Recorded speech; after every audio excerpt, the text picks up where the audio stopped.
Hey y'all, my name is Annie. Welcome to my channel, Eat, Drink, and Be Reading. And today I'm going to talk about all the books that I read in April.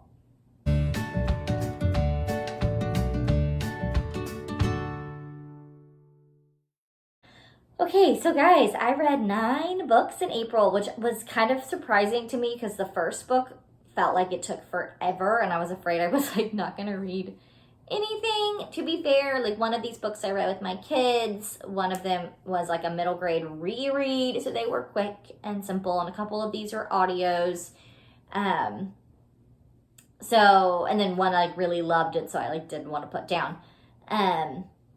So I ended up getting through more than I expected, especially with kind of the slow start to the month. And I feel like I had kind of ups and downs in this, a good kind of reading month. Things I didn't really like, but not many. A lot of things I liked, but didn't love, but still really enjoyed. And then one that I really loved. And so that just felt like it was a good, well-rounded reading month, both with fiction, non-literary, middle grade, kind of the whole gamut. So let's talk about them. Speaking of that first book, it was The Invisible Life of Addie LaRue by V.E. Schwab. It just took forever. It wasn't bad and it wasn't boring. I will say, as I was reading it, the way I've been describing it, it's I felt icky, kind of. It was dark and an underlying darkness. And not enough, hope. I didn't love the ending. But let me clarify. I think it was probably the right ending. And I think it made the most sense. It was the best probably for the story she was telling. But I just needed it, because of the ickiness I felt while I was reading it, I needed kind of what probably wasn't as good of an ending, but was just happier. Not that it's a sad ending. I don't want to give anything away, but it doesn't end in rainbows and butterflies. And that's not surprising. And I knew the whole time I'm reading it, this isn't going to end the way that I need it to for my emotions to feel better about this book. So I think it ended the right way. It just didn't help with the icky feeling that I had while reading it. So I would have personally, for me, preferred something different. I still really liked it. This book is about Addie LaRue, and she, in the 1700s, is kind of being forced to marry a man she doesn't want to marry. She actually doesn't want to get married. She wants to be able to, see the world and just be free and live her own life and make her own decisions, but she's not allowed to. And so she runs away and makes a deal with, the darkness, which I guess is a god-like character. She doesn't realize the implications of the deal she makes. She thinks she just is kind of getting freedom, but that freedom entails living forever, but nobody she meets will remember her. Really fascinating, but just, heartbreaking and icky, and just not enough light for me.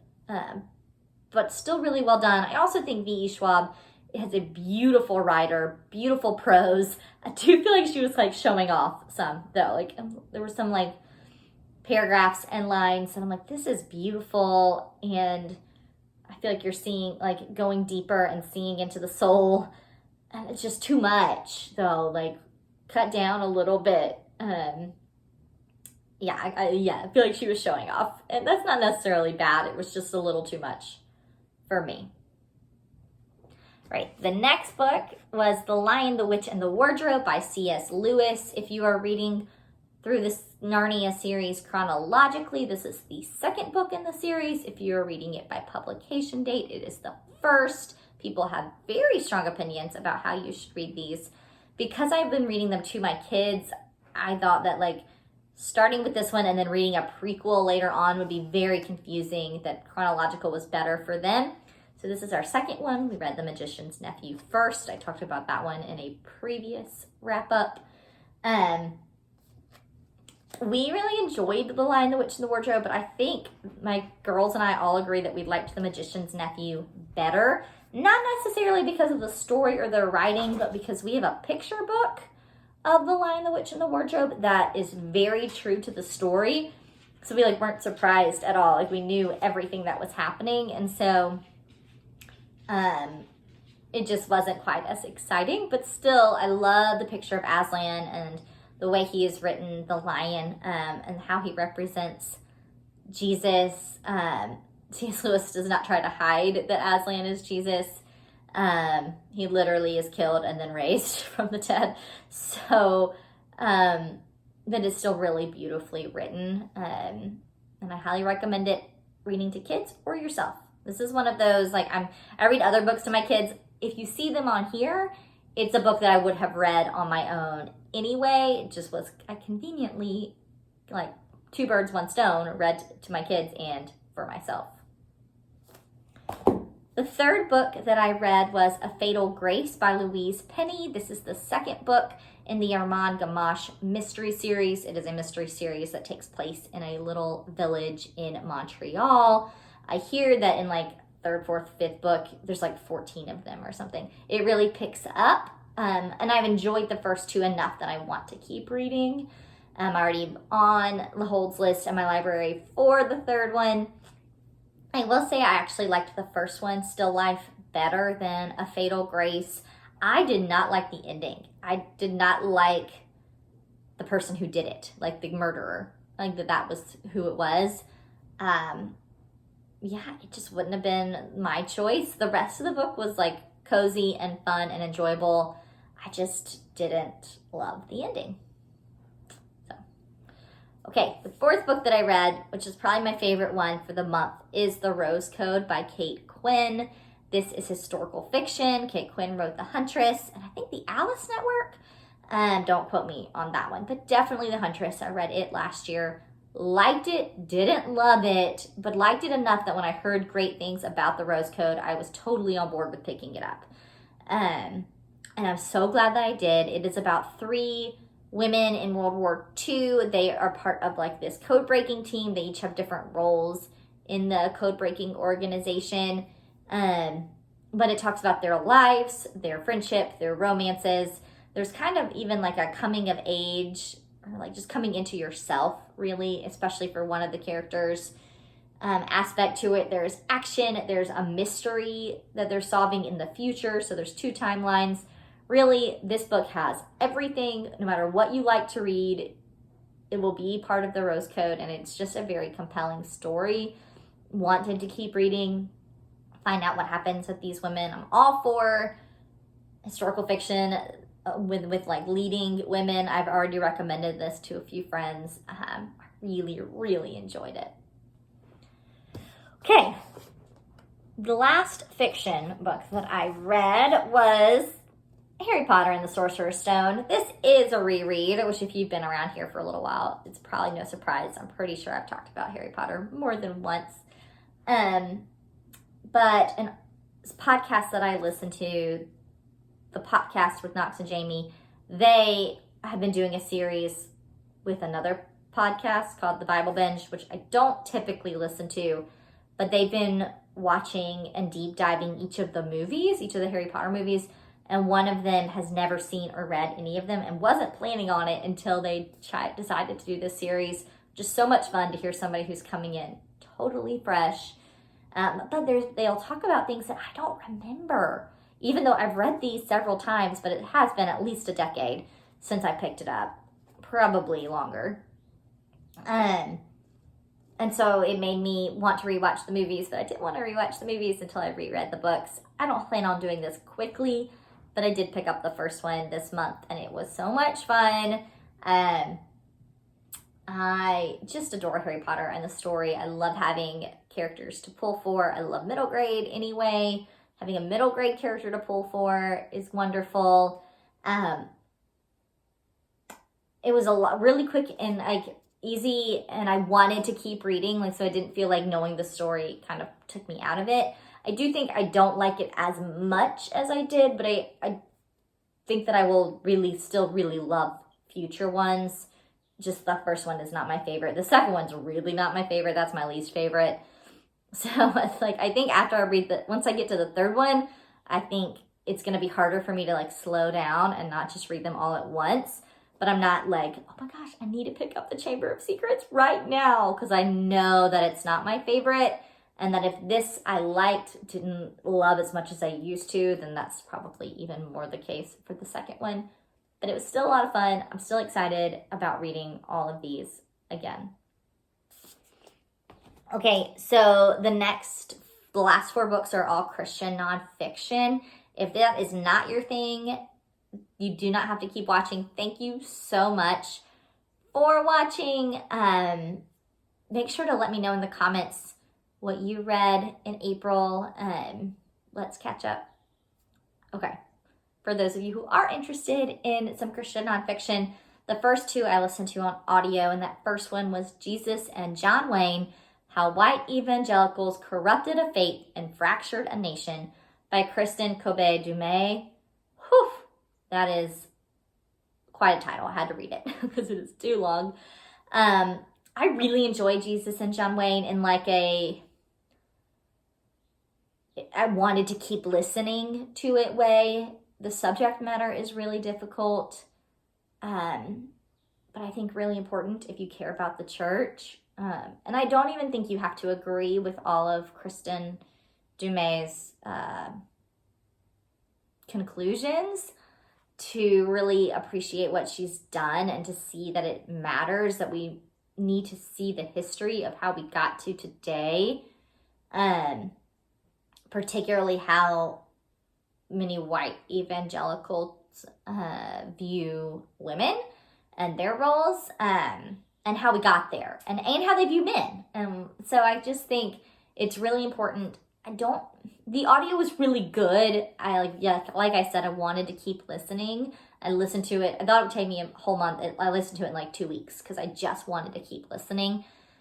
The downside is I couldn't see the sources. And so there were moments I'm like, how much of this is like directly from the source and how much of this is a bias that she is bringing? And I couldn't answer that question, because if it's directly from the source, that is a bigger deal than like what she's saying is bigger and even more important than if it's kind of like based more on her bias. Not saying that's what she did. I'm just saying I couldn't look and see the sources. And so if sources matter to you, they're important, I think, in this book. And I don't think I can speak super intellectually on the book not being able to look at the sources. So maybe someday I'll buy the actual physical copy and reread with the sources. But for now, really fascinating. Gave me a history. I did not grow up in the evangelical church, so there was a lot that I didn't know about the history that is really interesting and kind of opens my eyes and gives me an understanding for where we are in certain things today. But like I said, I can't speak much more than that because I didn't have the sources. So I can't say she is right or she is wrong. But still, really well done, I think, and really important. The next book is The Deeply Formed Life by Rich Villodas. This is kind of Christian living. What does it look like to be different than the shallow, we're fed shallowness in our world, quick, easy, moving on, consumerism. What does it look like instead to really be deeply formed in Jesus? And he gives some really practical ways to do that. He talks about like biblically, why does this matter? And then practically, what does this look like? And how does it look like in his life? And so I really liked the practicalness of it. There's some like things that I'm trying to implement just that I got from this book, but I wouldn't say it's one of my favorites. All right. My grief reading book this month was Christ in Calamity, Grace and Gratitude in the Darkest Valley by Harold Sinkbill. This is a tiny little thing. It was pretty quick to get through, reading like a chapter or so each night, but it was really beautifully written. I don't know there was a whole lot of like new information for me in here, but just the way he talks about Jesus is beautiful. I actually just even love the chapter titles. I'll read a few, like When you are faithless, Christ is your faithfulness. When you cry out, Christ is your advocate. When you are afflicted, Christ is your comfort. When you bear your cross, Christ is your king. And there's some more similar. It's very simple and just brings you back to Jesus. So if you or someone you know is going through like some deep sorrow and calamity and hard times, like this just points you back to Jesus in a really beautiful way. And the last book that I read this month was my least favorite. It is The Need for Creeds, Confessional Faith in a Faithless Age by J.V. Fesco. I wanted a little break from grief reading in the evenings, but I still wanted to like pick up something like not Christian nonfiction to slowly read through. And I've been thinking a lot about like corporate prayer and creeds. And I do not attend a church that like corporately says a creed each week. So I wanted to learn more. I had seen this one come out. It's new. Did not look carefully enough. It is like an academic book, guys. It is like a slog to get through. I read it. I felt it. Can somebody tell academics that they're allowed to write books in a way that is compelling and not just fact after fact after fact? Because that's what this was. It was really boring, really hard to get through. I was really looking forward to it, and it just was not enjoyable at all. And part of that's on me for not actually looking to see that it's like intended for classroom use more than it is for like home reading. But I also think that books intended for classroom use should be able to be home reading and be enjoyable. But this one is not. Whew! That was long, but like I said, it was a good reading month. I kind of appreciated having like the gamut of genres and of like feelings about the books. What did you read in April? Let me know in the comments below. Let's talk. Let's build community. Don't forget to like or subscribe for more bookish content. Happy May. See you later, guys.